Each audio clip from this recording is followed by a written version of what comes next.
नमस्कार, राज्यसभा टीवी में आपका बहुत स्वागत है। मैं हूं आपके साथ अमृता चौरसिया। बिहार चुनाव के तीसरे दौर के लिए आज अधिसूचना जारी हो गई है। इसके साथ ही तीसरे दौर की 6 जिलों की 50 सीटों पर नामांकन का काम शुरू हो गया। उधर आम आदमी पार्टी से समर्थन की उम्मीद लगाए नीतीश को अरविंद केजरीवाल से निराशा हाथ लगी। केजरीवाल ने बिहार में किसी पार्टी को समर्थन से साफ इनकार किया है।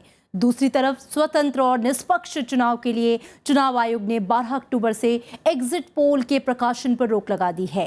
वहीं आज की बात करें तो बीजेपी अपना विजन डॉक्यूमेंट जारी करेगी, जिसमें राज्य के विकास के लिए पार्टी के एजेंडे को जनता के सामने रखा जाएगा। चुनाव से जुड़ी हर खबर दिखाएंगे आपको विस्तार से, लेकिन सबसे पहले एक नजर हेडलाइंस पर। बीजेपी का विजन डॉक्यूमेंट आज पटना में वित्त मंत्री अरुण जेटली करेंगे जारी। सूबे के विकास के लिए 7 सूत्रीय एजेंडे पर होगा जोर।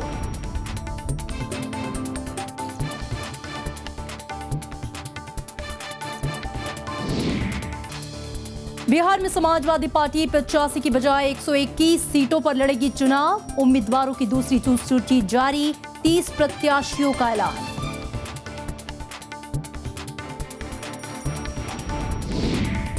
बिहार में 12 अक्टूबर से एग्जिट पोल पर रोक, 5 नवंबर तक प्रसारण पर पाबंदी। मतदान से पहले 48 घंटे में ओपिनियन पोल की भी अनुमति नहीं।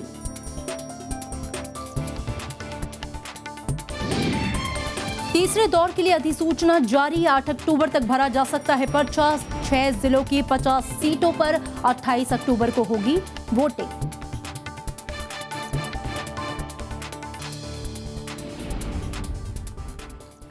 बिहार के सियासी समर में आज बीजेपी विजन डॉक्यूमेंट यानी कि दृष्टि पत्र पेश करेगी। पटना में बीजेपी के वरिष्ठ नेता और केंद्रीय वित्त मंत्री अरुण जेटली इसे जारी करेंगे। इस मौके पर बीजेपी अध्यक्ष अमित शाह समेत कई वरिष्ठ नेता और केंद्रीय मंत्री मौजूद रहेंगे। आपको बता दें कि बीजेपी ने बीते कुछ विधानसभा चुनाव से घोषणा पत्र के बजाय विजन डॉक्यूमेंट पेश करने की परिपाटी शुरू की है। बिहार ऐसा तीसरा राज्य है जहां बीजेपी घोषणा पत्र के बजाय दृष्टि पत्र जारी कर रही है। बीजेपी के बिहार प्रभारी भूपेंद्र यादव ने बताया कि विजन डॉक्यूमेंट के जरिए जनता के सामने पार्टी सूबे के विकास के लिए 7 सूत्रीय एजेंडा रखेगी। इसमें महिला सशक्तिकरण, शिक्षा, रोजगार, युवा और ढांचागत विकास जैसे मुद्दों पर जोर रहेगा। उन्होंने कहा कि विजन डॉक्यूमेंट अगले 5 सालों में बिहार के विकास का रोड मैप है, जिसे पार्टी सत्ता में आने पर लागू करेगी। माना जा रहा है कि बीजेपी के मिशन बिहार के इस दृष्टि पत्र में युवाओं को लुभाने के लिए राज्य में आईटी सेक्टर के विकास पर जोर दिया जा सकता है।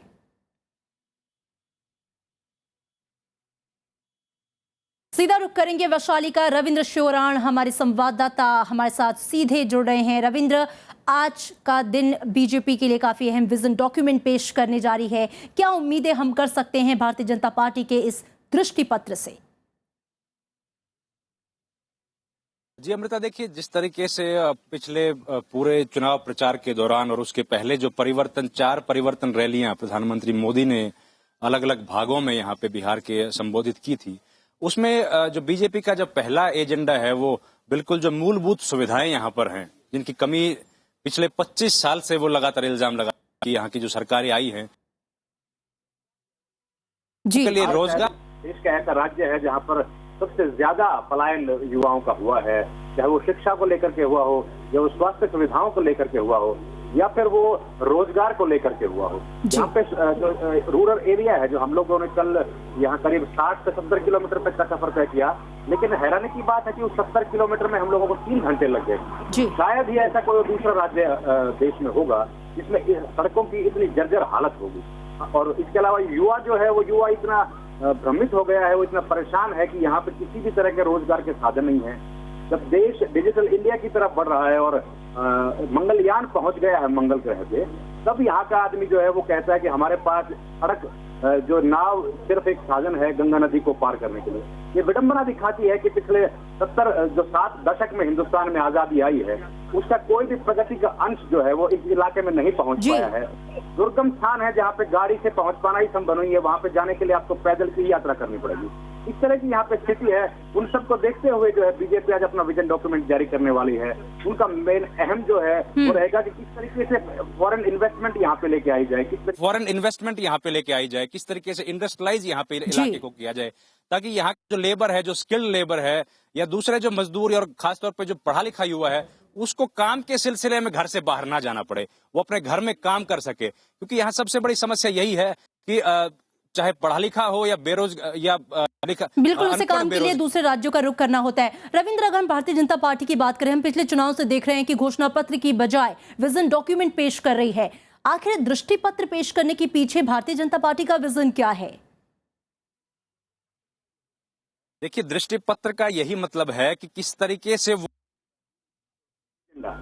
उस एजेंडे को जो है वो पूरा करेंगे। 5 साल में उनके लिए क्या क्या प्राथमिकताएं रहेंगी, इन सब बातों को लेकर के विजन डॉक्यूमेंट वो पेश कर रहे हैं। इसके पहले उन्होंने दिल्ली में भी विजन डॉक्यूमेंट पेश किया था, हालांकि उसमें बीजेपी को जीत नसीब नहीं हो पाई थी। लेकिन इस बार भी उन्हीं एजेंडा के साथ की अपनी जो सोच है बीजेपी की, किस तरीके से विकास की दौड़ में बिहार को आगे लेके आया जाए, किस तरीके से बिहार को मेन स्ट्रीम राजनीति का हिस्सा बना जाए और यहाँ पे जो पिछड़ापन है उसको दूर करने की कोशिश की जाए, उसको दूर करने की कोशिश की जाए, चाहे वो शिक्षा के क्षेत्र में हो, चाहे वो स्वास्थ्य के क्षेत्र में हो, और खासतौर पर जो है आईटी को लेकर के इस बार जो है बड़ी संजीदा है बीजेपी। उसका विशेष तौर पे इस बार जो है मेंशन करने वाली है विजन डॉक्यूमेंट में। महिलाओं के सशक्तिकरण को लेकर के, युवाओं को किस तरीके से मजबूत बनाया जाए। बिल्कुल, यानी कि बहुत सारे ऐसे मुद्दे हैं। अब देखना होगा कि ये विजन डॉक्यूमेंट बिहार की जनता को कितना रास आता है। शुक्रिया हमसे बातचीत करने के लिए। बिहार चुनाव में पार्टी कार्यकर्ताओं का प्रोत्साहन बढ़ाने के लिए बीजेपी अध्यक्ष अमित शाह अपनी ओर से भरपूर कोशिशों में जुटे हैं। अमित शाह ने कल बेगूसराय में पार्टी कार्यकर्ताओं को संबोधित किया। उन्होंने एक ओर नीतीश और लालू पर जमकर निशाना साधा तो दूसरी ओर आरक्षण पर पार्टी का स्टैंड भी स्पष्ट किया। बिहार के प्रचार की शुरुआत करने जा रहा हूं मेरे बेगूसराय के कार्यकर्ताओं के साथ। बेगूसराय से अपने 7 दिन के दौरे का आगाज करते हुए बीजेपी अध्यक्ष अमित शाह ने पार्टी कार्यकर्ताओं में दम भरने का पुरजोर प्रयास किया। सभी गिले शिकवे मिटाते हुए कार्यकर्ताओं से चुनाव में पूरा दम लगाने की गुजारिश की। तकरीबन 30 मिनट के भाषण में अमित शाह ने लालू नीतीश दोनों पर जमकर निशाना साधा। बताइए,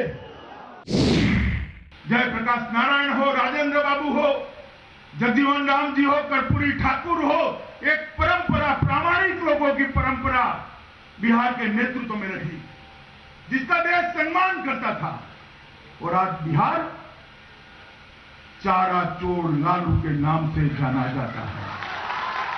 कहां है आज फडणवीस जी? जॉर्ज साहब कहां है? जॉर्ज साहब भी भाजपा की तरह दगा भोगकर कहीं और गुमनाम जिंदगी। मित्रों, और उसके बाद में भाजपा, नीतीश कुमार जी के लिए किसी को छोड़ देना सत्ता के लिए ये नई बात नहीं। अमित शाह ने कांग्रेस को भी आड़े हाथों लेते हुए आरक्षण मामले पर पार्टी का पक्ष स्पष्ट किया। अमित शाह ने कहा कि वो वर्तमान आरक्षण नीति के समर्थन में हैं। भारतीय जनता पार्टी नहीं चाहती। मीडिया के माध्यम से मैं बिहार की जनता को कहना चाहता हूं कि लालू जी सफेद झूठ बोल रहे। भारतीय जनता पार्टी आरक्षण की समर्थक है और आरक्षण में कोई प्रकार का बदलाव भारतीय जनता पार्टी नहीं चाहती। अमित शाह ने कार्यकर्ताओं के सामने कई वादे भी किए। 24 घंटे बिजली, हर गांव को सड़कों से जोड़ना, अरबों का निवेश और ठोस कानून व्यवस्था का जिक्र करते हुए विकास को ही पार्टी का प्रमुख मकसद बताया। अमित शाह के साथ कई केंद्रीय मंत्री और कई बिहार के बड़े नेता मौजूद थे। एक हफ्ते में पार्टी अध्यक्ष 38 जिलों के पार्टी कार्यकर्ताओं के साथ तकरीबन 9 मुलाकातें करेंगे, जिसमें किशनगंज, कटिहार और पूर्णिया जैसे जिले भी शामिल हैं, जहां लोकसभा चुनावों में बीजेपी को हार का मुंह देखना पड़ा था। Bureau report, Rajya Sabha TV. Bihar के सियासी समर में नेताओं की पार्टी बदलने का सिलसिला जारी है। पटना में बुधवार को कई स्थानीय नेता केंद्रीय मंत्री राधा मोहन सिंह और रामकृपाल यादव की मौजूदगी में बीजेपी में शामिल हुए। इस मौके पर केंद्रीय कृषि मंत्री राधा मोहन सिंह ने कहा कि बीजेपी की नीतियों और प्रधानमंत्री नरेंद्र मोदी के कुशल नेतृत्व ने दूसरी पार्टियों के नेताओं को भी प्रभावित किया। उन्होंने कहा कि बिहार की जनता बदलाव चाहती है। राधा मोहन सिंह ने यह दावा किया कि बीजेपी ही बिहार को विकास की राह दिखा सकती है। इस मौके पर केंद्रीय पेयजल और स्वच्छता राज्य मंत्री रामकृपाल यादव ने महागठबंधन पर बिहार की जनता को गुमराह करने का आरोप लगाया। आज जिस समाज के लोग भारतीय जनता पार्टी ज्वाइन कर रहे हैं, इन सबका संबंध पहले आरजेडी या जदयू के साथ था और एक प्रकार से लगता है कि जदयू अति पिछड़ा प्रकोष्ठ का पूर्ण विलयन हो रहा है भारतीय जनता पार्टी के साथ। जिस तरह से एक परिवर्तन का उद्यमान है, उत्साह है, उमंग है और सब लोगों ने संकल्प लिया है कि 25 साल की लालू और नीतीश की सरकार उसने लोगों को ठगा है, धोखा दिया है, विकास को अवरुद्ध किया है, बिहार के गरीबों को विनाश किया है, उससे मुक्ति दिलानी है। और इधर दिल्ली के मुख्यमंत्री अरविंद केजरीवाल ने बिहार में किसी भी पार्टी को समर्थन देने के बयान पर सफाई दी है। ट्वीट के जरिए उन्होंने कहा कि मीडिया में उनके बयान को तोड़ मरोड़ कर पेश किया जा रहा है। इसके आगे उन्होंने लिखा कि वो नीतीश का पूरा समर्थन करते हैं, नीतीश अच्छे आदमी हैं और लोगों को उन्हें वोट करना चाहिए। इससे पहले कल दिल्ली में एक कार्यक्रम में केजरीवाल ने बिहार में किसी पार्टी का समर्थन करने से साफ इनकार किया था। केजरीवाल ने सीधे शब्दों में कहा था कि वो बिहार चुनाव में किसी का समर्थन नहीं कर रहे हैं। केजरीवाल ने बिहार जाकर प्रचार करने की संभावना से भी साफ इनकार किया था। I am not supporting anyone in Bihar. I have not gone there for campaigning also. There was a governance workshop that was organized by the Chief Minister of Bihar before the elections were announced. It was on right to delivery of services, etc., something like that. So I had gone for that workshop, I had gone for that seminar, and that's it. I am not campaigning for any party in Bihar. अनु दीवान हमारी संवाददाता हमारे साथ जुड़ गई हैं phone line पर। अनु, ये बार बार stand बदलने के पीछे का मकसद और वजह क्या है? क्योंकि कल उन्होंने साफ कहा कि वो किसी भी पार्टी का समर्थन नहीं करेंगे, किसी के लिए भी प्रचार नहीं करेंगे। उससे पहले उन्होंने कहा था कि वो बीजेपी के विरोध में प्रचार करेंगे और आज वो ट्वीट करके ये कह रहे हैं, नीतीश कुमार की तारीफ कर रहे हैं और कह रहे हैं कि वो उनका समर्थन करते हैं। देखिए अमृता, बिल्कुल अरविंद अपना बार बार स्टैंड बदल रहे हैं। अरविंद और पार्टी जो है, पार्टी ने पहले ये ऐलान किया था कि पार्टी का एक गुट जो है चुनावों के ऐलान से पहले बिहार जाकर नरेंद्र मोदी के खिलाफ प्रचार करेगा, लेकिन पार्टी ने उस टाइम ये भी कहा था कि वो किसी अन्य दल का समर्थन नहीं करेंगे। उसके बाद अरविंद का एक स्टेटमेंट आता है जिसमें वो बोलते हैं कि वो किसी का समर्थन नहीं करेंगे, लेकिन उसके ऊपर ही उनको सफाई देनी पड़ती है कि वो नीतीश कुमार का समर्थन कर रहे हैं। अरविंद अपना बार बार स्टेटमेंट बदल रहे हैं। बिहार चुनाव जो है अभी वो सिर्फ हाल चल रहे हैं, उनका प्रचार जो है शुरू हो गया, लेकिन अरविंद का इस तरह से बार बार स्टेटमेंट बदलना जेडीयू के लिए कहीं ना कहीं जो है एक बड़ी चुनौती साबित हो जाएगी, क्योंकि अरविंद कब अपना स्टेटमेंट बदल दे ये उनको भी नहीं पता। अरविंद को जिस तरह से जेडीयू ने दिल्ली विधानसभा चुनावों में समर्थन किया था कि वो अपना कोई कैंडिडेट नहीं उतारेंगे, इतना तो साफ है कि आम आदमी पार्टी अपना कोई कैंडिडेट नहीं उतारेगी, लेकिन वहाँ अब वो प्रचार करने जाते हैं कि नहीं जाते, इस पर अभी भी एक क्वेश्चन मार्क है, क्योंकि अभी तक ये साफ नहीं हुआ कि अगर वो जाएंगे तो वो जेडीयू के समर्थन में जाएंगे, अगर पार्टी का कोई नेता जाता है जेडीयू के समर्थन में जाता है, या फिर नरेंद्र मोदी के खिलाफ प्रचार करने बिना किसी अन्य दल को समर्थन किए। बिल्कुल अनु, और जिस तरीके से अपना स्टेटमेंट अरविंद केजरीवाल बदल रहे हैं, अभी भी तस्वीर जो है उन्होंने साफ नहीं की है, क्योंकि हर दूसरे दिन उनका एक नया स्टेटमेंट आ जाता है। फिलहाल जो लेटेस्ट ट्वीट है जिसमें वो कह रहे हैं कि वो नीतीश कुमार का समर्थन करेंगे, तो क्या माना जाए कि अभी फिलहाल हम इस स्टेटमेंट पे कायम रहें? अमृता, अभी तक कोई नया स्टेटमेंट इसके बाद नहीं आया है, ना ही पार्टी की तरफ से। अब ये देखना है कि पार्टी क्या आगे रणनीति तय करती है, अरविंद क्या आगे रणनीति तय करते हैं कि अब वो अपना स्टेटमेंट उन्होंने जो बोला है कि वो नीतीश का समर्थन करते हैं, उसके लिए बिहार प्रचार करने जाएंगे या नहीं जाएंगे। अब तक पार्टी या अरविंद की तरफ से इसके बाद कोई दूसरा नया स्टेटमेंट नहीं आया है, तो ये क्यास ही लगाया जा सकता है कि अरविंद कभी ना कभी वहाँ पर बिहार चुनावों में नीतीश कुमार के लिए प्रचार करने जा भी सकते हैं और नहीं भी जा सकते। जी बिल्कुल अनु, बहुत शुक्रिया हमसे बातचीत करने के लिए। हालांकि अगर हम बात करें दिल्ली विधानसभा चुनाव की तो आम आदमी पार्टी का नीतीश कुमार जेडीयू ने समर्थन किया था। लोकसभा चुनाव में भी वाराणसी सीट पर जब अरविंद केजरीवाल लड़े थे तो नीतीश कुमार ने उनका समर्थन किया था। अब देखना होगा कि क्या अरविंद केजरीवाल अपने नए ट्वीट पर कायम रहते हैं या फिर अपना कोई स्टेटमेंट बदलते हैं, अपना स्टैंड बदलते हैं। आगे बढ़ेंगे। बगावती तेवर दिखाने के कुछ दिन बाद ही एलजेपी प्रमुख रामविलास पासवान के दामाद अनिल कुमार साधु ने उनके साथ सुलह कर लिया। इसके साथ ही उन्होंने चिराग पासवान के खिलाफ कही गई अपनी सारी बातों को वापस ले लिया। साधु ने चुनाव में टिकट नहीं मिलने पर रामविलास पासवान और चिराग को खरी खोटी सुनाई थी। पटना में अनिल कुमार साधु ने कहा कि दोनों ही नेताओं से बातचीत के बाद उनकी शिकायतों को दूर कर दिया गया है। समाजवादी पार्टी अब बिहार में 121 सीटों पर चुनाव लड़ेगी।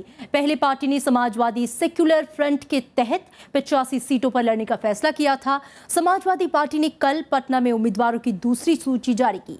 इसमें 30 उम्मीदवारों के नाम हैं। इसमें ज्यादातर कांग्रेस, आरजेडी और जेडीयू के बागी नेताओं को मौका दिया गया है। पार्टी ने भोजपुर जिले की तरारी सीट से रणवीर सेना के संस्थापक रहे ब्रह्मेश्वर मुखिया के बेटे इंदु भूषण सिंह को उम्मीदवार बनाया। इसके अलावा पश्चिमी चंपारण के वाल्मीकि नगर से जेडीयू के विधायक रहे राजेश सिंह और सीतामढ़ी की रुनकी सैदपुर से गुड्डी चौधरी को टिकट दिया। इससे पहले समाजवादी पार्टी ने 19 उम्मीदवारों की पहली सूची जारी की थी। हम लोग जो गठबंधन बनाया जब इलेक्शन घोषणा हो गया, इसके पहले हम लोग का कोई गठबंधन नहीं था। परिस्थिति जो तैयार हुआ बिहार का चुनाव के बारे में, वो परिस्थिति से हम लोग जल्दी से जल्दी गठबंधन तैयार किया। कुछ विरोध तो रहेगा, कुछ सीटों पर हम लोग प्रयास करेंगे जो कम से कम विरोध हो, नहीं तो एक साथ में हम लोग जो सीट समझौता करना। बिहार की सियासी बिसात पर अब चुनाव प्रचार जोरों पर है। अक्टूबर के इस महीने में बिहार विधानसभा चुनाव के 3 दौर संपन्न होंगे और यही वजह है कि प्रचार के लिहाज से सभी पार्टियों के लिए ये बेहद अहम महीना है। ऐसे में प्रचार के रण में पार्टियों ने आरोप प्रत्यारोप, दावों वादों की झड़ी लगा दी है। जिंदाबाद जिंदाबाद।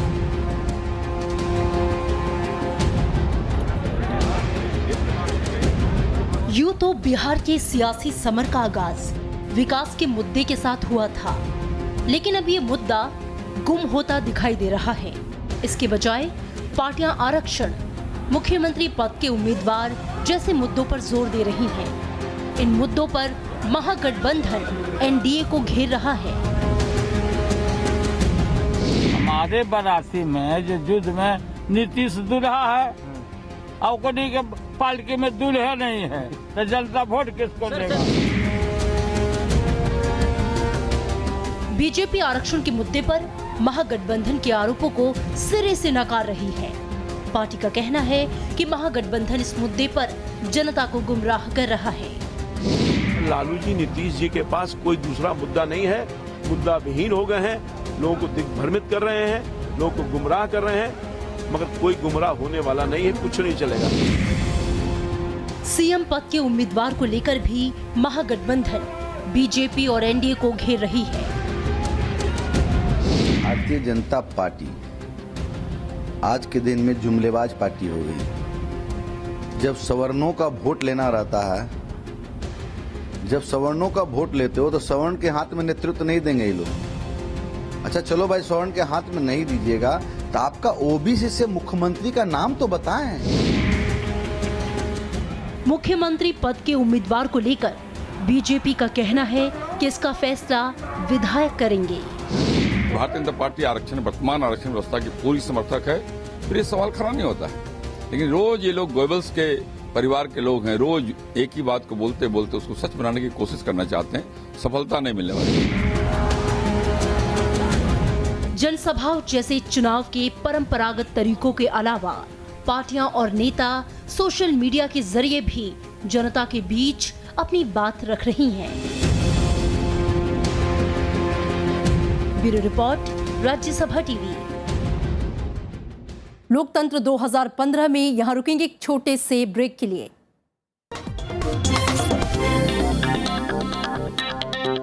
राज्यसभा टेलीविजन के खास प्रोग्राम विरासत में आपका स्वागत है।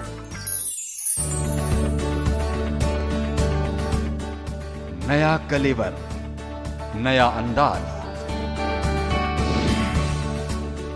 नए रूप में विरासत का आगाज। देखिए हर बार नया किरदार।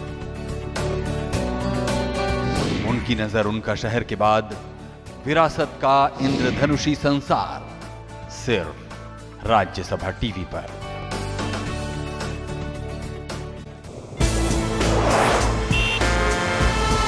Tales that inspire, stories of social change. A salute to diversity, promoting public discourse. Events that motivate, inspiring the innovative spirit. Watch Rajya Sabha television documentaries every Friday at 10:30 p.m., Saturday 12:30 p.m. and Sunday at 1 p.m.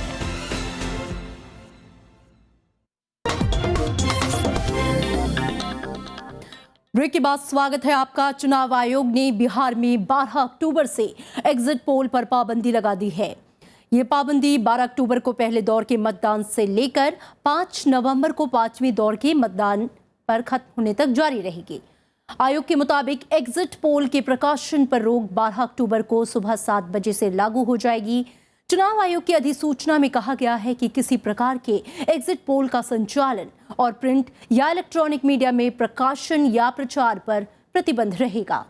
इसके अलावा संबंधित क्षेत्रों में मतदान से 48 घंटे पहले opinion poll या चुनाव सर्वेक्षण के नतीजों के प्रकाशन या प्रसारण पर भी प्रतिबंध रहेगा। बिहार विधानसभा के लिए 12 अक्टूबर से 5 नवंबर के बीच 5 दौर में चुनाव होने वाला है।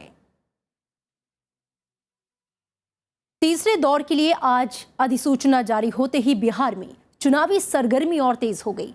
राजधानी पटना समेत 6 जिलों की 50 सीटों पर आज से नामांकन प्रक्रिया शुरू हो गई। तीसरे दौर के लिए 8 अक्टूबर तक पर्चे भरे जा सकते हैं। इसके अलावा अगले दिन यानी 9 अक्टूबर को नामांकन पत्रों की जांच होगी। नामांकन पत्रों की जांच के बाद 12 अक्टूबर तक नाम वापस लिए जा सकेंगे। तीसरे दौर में 28 अक्टूबर को मतदान होगा। इस दौर में सारण, वैशाली, नालंदा, राजधानी पटना, भोजपुर और बक्सर जिले की 50 सीटें हैं।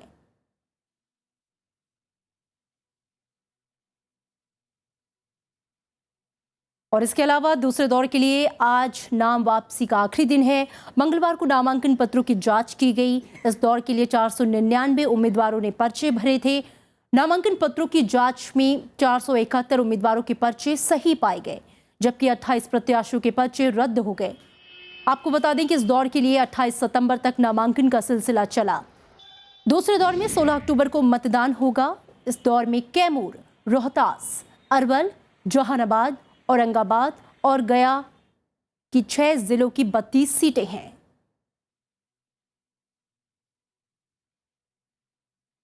बात तीसरे दौर की करें तो तीसरे दौर के लिए नामांकन प्रक्रिया आज से शुरू हो रही है, लेकिन इस दौर की सीटों पर चुनाव प्रचार पहले ही जोर पकड़ चुका है। वैशाली में कुछ ऐसा ही आलम है। हर पार्टी के उम्मीदवारों ने प्रचार के लिए अपनी पूरी ताकत झोंक दी है। प्रचार का तरीका भी अनोखा है। वैशाली के रापाकड़ सीट से आरजेडी उम्मीदवार शिवचंद्र राम मोटरसाइकिल से प्रचार में जुटे हैं, तो वहीं महनार विधानसभा क्षेत्र के बीएसपी प्रत्याशी वीर बहादुर सिंह अपने चुनाव चिन्ह हाथी को साथ में लेकर जनता के बीच में हैं। राजा पाकर में जो अभी लड़ाई हो रही है, ये लड़ाई राजा और फकीर की लड़ाई हो रही है। इस वैशाली जिला के और खास करके राजा पाकर के लोग ये निर्णय लिया है कि हमारा बेटा, गांव का बेटा, लोकल बेटा, हम उसको सेवा करेंगे। अब खगड़िया के लोग की बात नहीं चलेगी। हमको किसी को कहने की जरूरत नहीं पड़ती है कि हम बहुजन समाज का हाथी छाप से है। लोग स्वयं बुझ जाते हैं कि हाथी छाप बहुजन समाज का पार्टी का है। हमको कहने की कोई जरूरत नहीं पड़ती है और उससे मेरा अपने आप ये होता है, प्रचार हो जाता है। बिहार के चुनावी जंग में विकास के तमाम दावे किए जा रहे हैं, लेकिन इन दावों की हकीकत कई ऐसी तस्वीरें दिखाती है जिन्हें नेता और सरकारें दिखाना नहीं चाहती।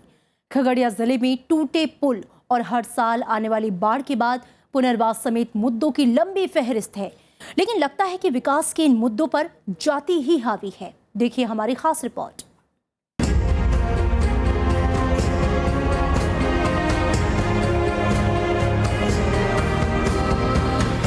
यह है दक्षिणी बिहार का शेखपुरा जिला, जिसे सबसे पिछड़े इलाकों में शुमार किया जाता है। शेखपुरा बेरोजगारी, शिक्षा की कमी, घंटों बिजली की कटौती जैसी बुनियादी सुविधाओं से महरूम है। लेकिन जर्जर सड़कें इलाके के लोगों की तकलीफ की सबसे बड़ी वजह है। रोड का बहुत दिक्कत है, गाड़ी में पब्लिक का भी दिक्कत हो रहा है जाने आने में। कचरा जमा रहती है, जाने में बहुत कठिनाई होती है, डेली के डेली गाड़ी फंस जाती है। सड़कों को लेकर तो इतनी बुरी हालत है कि यहाँ से बुरी हालत कहीं का है ही नहीं। शेखपुरा जेडीयू का गढ़ रहा है। 2010 के चुनाव में जिले की दोनों विधानसभा सीटों में जेडीयू को जीत हासिल हुई। इस क्षेत्र के नेताओं ने भी दशकों तक इन बदहाल सड़कों को दुरुस्त करने पर ध्यान नहीं दिया। यहाँ 12 अक्टूबर को पहले चरण में ही चुनाव होने हैं और बदहाल सड़कों का मुद्दा एक बार फिर गूंज रहा है। राजनीतिक दल इस बदहाली के लिए एक दूसरे पर आरोप लगा रहे हैं। जहाँ पिछले 10 वर्ष पहले कुछ काम नहीं था, आज काफी काम हुआ है, तो उस दिशा में हम लोगों का काफी काम हुआ है। और नीतीश जी की जो सरकार रही उससे पूरा पहले और अब में काफी अंतर है। जहाँ रोड नहीं थे सभी जगह गांव-गांव में रोड है। एक आध अपवाद कहीं होगा जो छुटा हुआ है। विकास 1 पैसा हुआ है और 99 पैसा उसके एवज में भ्रष्टाचार हुआ है। इसी कारण है कि आज भी स्थिति वही थी जो आज से 10 साल पहले थी। बिहार में राष्ट्रीय राजमार्गों की स्थिति तो सुधर गई, लेकिन मुख्य मार्ग को जिलों और जिलों को कस्बों से जोड़ने वाले रास्ते अब भी बदतर हैं। बिहार की खराब सड़कों को मुद्दा बनाकर 10 साल पहले एनडीए गठबंधन सत्ता में काबिज हुआ था। सरकार तो बदल गई, लेकिन बिहार के सड़कों की हालत नहीं बदली। गठबंधन के रिश्ते बदल गए, लेकिन मुद्दे अब भी ज्यों के त्यों हैं। कैमरामैन राज ठाकुर के साथ प्रणव गोस्वामी, राज्यसभा टीवी, शेखपुरा। लोकतंत्र 2015 में फिलहाल इतना ही, लेकिन बिहार विधानसभा चुनाव से जुड़ी हर खबर हम आप तक पहुंचाते रहेंगे। दीजिए इजाजत, नमस्कार।